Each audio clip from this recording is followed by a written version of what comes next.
What's good, YouTube? Welcome back to TheYoShow. I'm back at y'all with another reaction. Now, you seen the title.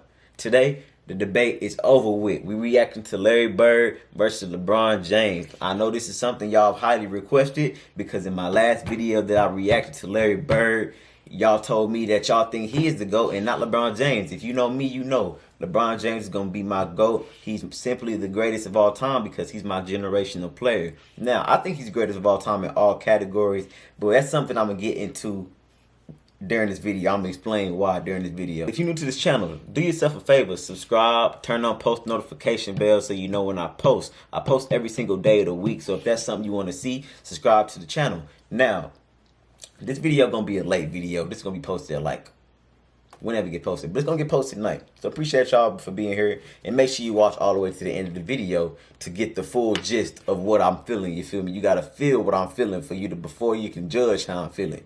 You feel me? Gee, what are you talking about? I don't even know, bro, to be honest. But without further ado, let's get it. Also, before we start, I want to give a big shout out to B-Ball Breakdown. This is the video that I'm reacting to. He did a very great analysis of these two NBA Hall of Famers. Because the footage of him is getting grainier and grainier every year that goes by, take a second, check out this argument, and then see what you think between Larry Bird and LeBron James. When examining the career of LeBron James, you have to start with his body. At 6'9" and chiseled like a statue, his raw power and explosion is awe-inspiring. Like that. And the majority of his defining plays are ferocious dunks that reduce other professionals to whimpering children scurrying for cover as his flying death machine strafes the NBA landscape. While there is no question he's got serious skill, it's his athletic ability that has allowed him to ascend to the top of the game and stay there for so many years. That's a fact. Larry Bird also has had his share of dunks, and it's usually forgotten that before injuries took their toll, Bird could move around the court pretty well, and while he doesn't necessarily elevate too high, he had no problem getting to the basket and finishing up near the rim amongst the trees.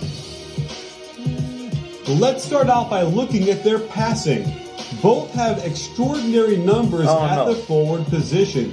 And while you might glance at this number and assume LeBron is the better passer, it's important to dive into the footage to see the similarities and subtle differences that exist between them.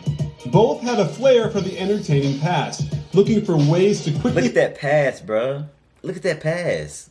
Come on, man. Get the ball to an open teammate before the... Okay, Larry Bird did the same thing. My bad. Defense can close in. Sometimes the overhead pass is the only way to get it there.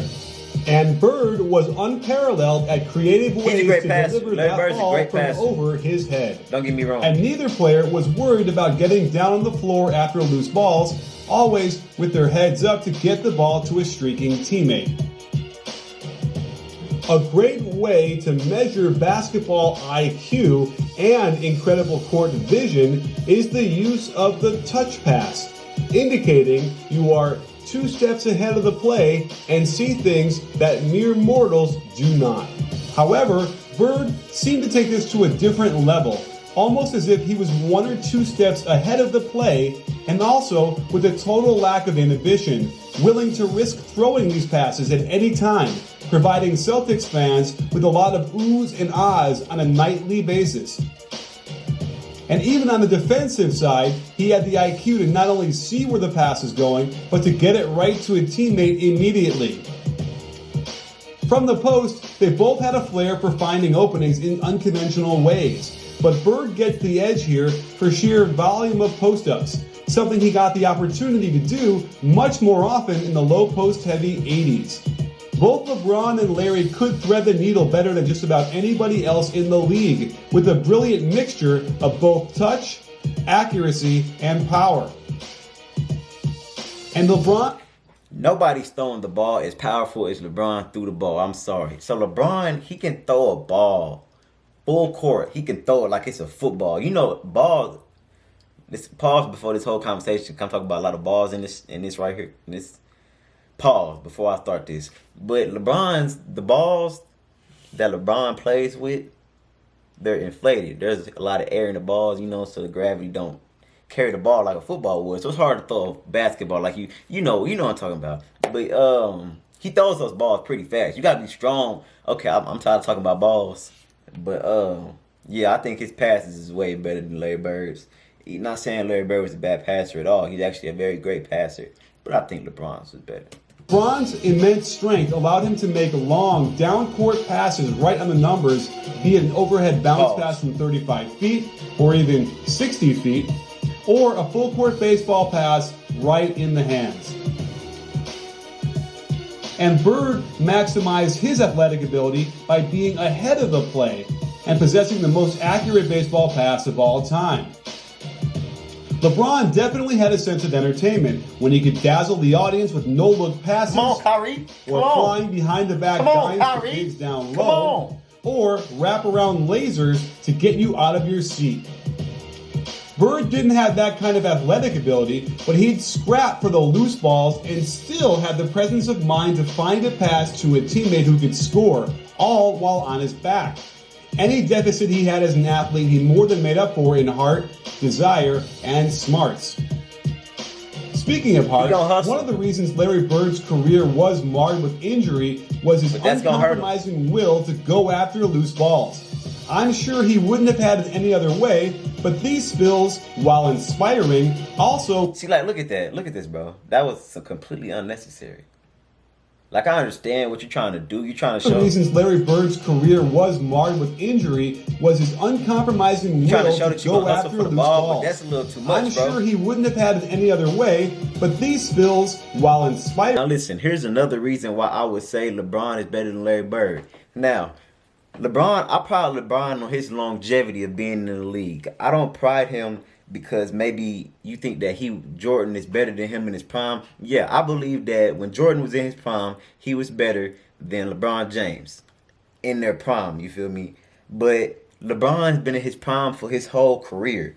That's the reason why I say LeBron is the greatest. Nobody has done it as long as LeBron James. LeBron James is 34 years old, and there are super teams being made strictly to beat this man. But here's my point in saying this. Larry Bird didn't last as long in the league as he should have, strictly because he went out of his way to do unnecessary stuff, maybe to show people that he was tough. Maybe I feel like he had to do stuff like that because that's what sets him apart, if that makes sense. I think Larry Bird was as tough as he was to set himself apart because everybody's had that quote-unquote he's unathletic thing in the back of their head. So he's like, you know what? I'm going to show them by putting my all on this court so they ain't got nothing else to say. I don't know. That's just my take on it. Inspiring also cut years off his career in a way LeBron never did, since he was so fast to begin with, he'd get these balls before it got too close to the sideline. Looking at their scoring, they both filled up the nets with comparable numbers, and at their heights, they could lead the league in scoring no matter how good their teammates were. And he played longer. However, there wasn't too much similarity in the way they scored. It was clear Larry had to score by any means necessary. He didn't blow by guys regularly, so he needed to keep defenders off balance with great ball fakes and shot fakes, which stemmed from his killer jump shot, which extended all the way to three-point range. The defense had to pick him up as early as possible, or he'd stick a dagger right in their eye. While it might not have been as aesthetically pleasing as a Jordan or Dr. J, he simply had it. The ability to make shots from all over the court, any angle, at any time. And aside from the similarities between these few shots, he plays so weird. The contrast of LeBron's scoring couldn't be bigger. While the 80s was dominated not weird, different. He got like a LaMelo Ball sense to me. I don't know why, but like LaMelo Ball, it's just something different about him. If you don't know who LaMelo Ball is, go watch his highlights or something. But he just played different. You can tell he's special. I see that in Larry Bird. That's what Larry Bird, the vibes he gives me. Cutting and post-ups, LeBron's era allowed him all sorts of pick and roll opportunities out top. And once he got going downhill, there were very few defenses that could have any hope of stopping him once he took off from the dotted line on in. And his teams have always provided him with ample opportunities to isolate on his man one-on-one whenever he wanted. And while he's had moments of being effective from deep, Without question, he's made his living on sizing up his defender, putting his head down, and just downshifting toward the hoop on a path of rim destruction. Another big difference is in transition. I would say that LeBron, the reason why there's so much space on the court is because there are shooters at all points of the three-point line. He didn't take into account that. At all points, you can get sprayed. Oh, pause. I was going to say a whole pause right there. And you have to.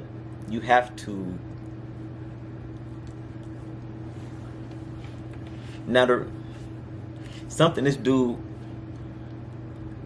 video failed to point out is that the three-point line is way more deadly than it was back then. You have to pay a lot of attention to the three-point line, attention to detail, or you're going to get busted from the three-point line. It is what it is. If you don't guard that three, then you're going to get beat. So they have no choice but to leave LeBron on the island when he calls out for ISO and everybody spreads out because you have to guard everybody on the court. Back then, they didn't have people that was just shooting the ball like Steph Curry. All they had was Larry Bird, was y'all best shooter back then. I ain't gonna say y'all, but you know what I mean. Larry Bird was one of the greatest shooters back then. So the three-point line wasn't really a threat. That's why it's easy for LeBron to get ISOs and maybe not Larry Bird to get ISOs. And I feel like Larry Bird should have a lot of points in the paint because it was an inside game back then. But yeah. Bird would be part of a team fast break and could finish with the best of them, but LeBron was always a one-man transition game, the rare player who simply couldn't be stopped unless bear hugged by two defenders and practically brought down to the ground. Can't be stopped. One area Larry was far superior in was his use of the left hand. There were sections of whole games where he'd only shoot with his offhand, and he had such control and touch with it, you'd never know exactly how to guard him once you got within 10 feet of the basket. I can't think of another player who used his ability to score with his offhand as often as Bird did, and even 25 years later, these are still the most impressive of his highlights. Larry Bird, one of them dudes, be like, man, how is this white dude beating me? How is he beating me? Look at how he playing. Look at how he built. This dude built like a straw. I'm getting beat by a straw. How is this straw beating me? Come on, man. I should be punishing this dude. I should be punishing him. That's what I feel like that's what they thinking back then. But he defied the odds. Something LeBron cannot do. As for rebounding, Bird was simply better at it. A testament to his tenacity and footwork, since he wasn't getting above the rim. I think the only reason, I'm gonna stop saying I think, because this is obviously my opinion on this matter. But Larry Bird got more rebounds than LeBron James because Larry Bird was in the paint more than LeBron James because it was the paint-dominated game. Of course you're going to have more rebounds. While the spacing was different back then and small forwards got to hang around the basket more, he still seemed more willing than LeBron to mix it up down low and grab the ball any way he could. As for shooting, their overall field goal percentages are remarkably similar. But as we showed earlier, LeBron does the vast majority of his damage near the rim, where Larry was able to match the field goal percentage by taking many more shots from outside. LeBron has probably also shot way more threes than Larry Bird. Keep that in mind. Okay. As for the outside shooting, this isn't really close. And the only reason his three-point numbers aren't gaudier is the simple fact that hardly any threes were taken back then, much less practiced. And yet Bird still shot over 40% 5 times, including 2 50-40-90 seasons. Bird was consistently among the best free throw shooters each season, while LeBron's best year at the line was still 6 points lower than Bird's worst year. He's not the best free throw shooter. Defensively, there wasn't much of a contest. Not At his height, LeBron would guard 4 positions, filling whatever role they needed, from shutting down the point guard to handling the power forward down low. His most profound finals moment wasn't an offensive move, but an incredible block that saved Game 7 for the Cavs. Legendary block. And while he doesn't bring this kind of dominance consistently anymore, he's got it in him when he needs to call upon it. Bird was a smart defender and knew how to use his positioning to make up for his lack of quickness and strength. Interestingly, if you look at defensive win shares, Larry Bird actually ranks ahead of LeBron James by 1 spot. And that's because all of this basketball genius we saw on the offensive end translated to the defensive side of the ball as well. And when he was young and healthy, he made some plays that might, just might, remind you of some of the things we saw LeBron do. His quick hands allowed him to strip the ball, and in fact, he averaged the same amount of steals per game that LeBron does now. He was in the average to a little above average rank on defense, and when coupled with his elite offensive production, it was easier to play defense back then. I said it. It's okay. Now it may sound like I'm just trying to bash Larry Bird. No, I do think Larry Bird is a great NBA player, a great player. You feel me? I'm just saying he's not better than LeBron. Larry Bird is a legend. He's the greatest of his, one of the greatest of his generation, but he's not better than LeBron. Now, I'll say this. The defense was easy to play back then because it was way easier to get away with fouls back then. Like y'all always say in the comment section, this game is soft now. We can't foul anybody, blah, blah, blah. Well, that means it's easier to play defense back then because you can foul. It's easy to get steals because you could reach way more back then, and they're not going to call it. I'm pretty sure they was hacking the heck out of a lot of people and not getting called. If Draymond Green played defense back then, he'd have been the best defender of all time. Hands down, probably been the best defender of all time, strictly because they don't call as many fouls. If they're not calling fouls on Draymond Green, he is going to clamp you like no other. His overall impact on the game was still remarkable. In fact, looking at a modern stat like value over replacement player, Bird ranks 9th all-time in the NBA. That said, LeBron James ranks 1st all-time in this category, right above Michael Jordan. Number 1, if you're not first, you're last.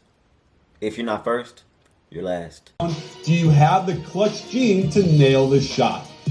While we don't have the advanced stats from Bird's era, we're going to have to use anecdotal evidence to show that time and again, the Celtics went to him in the waning seconds of the game, and it was a rare occasion when he didn't come through for them.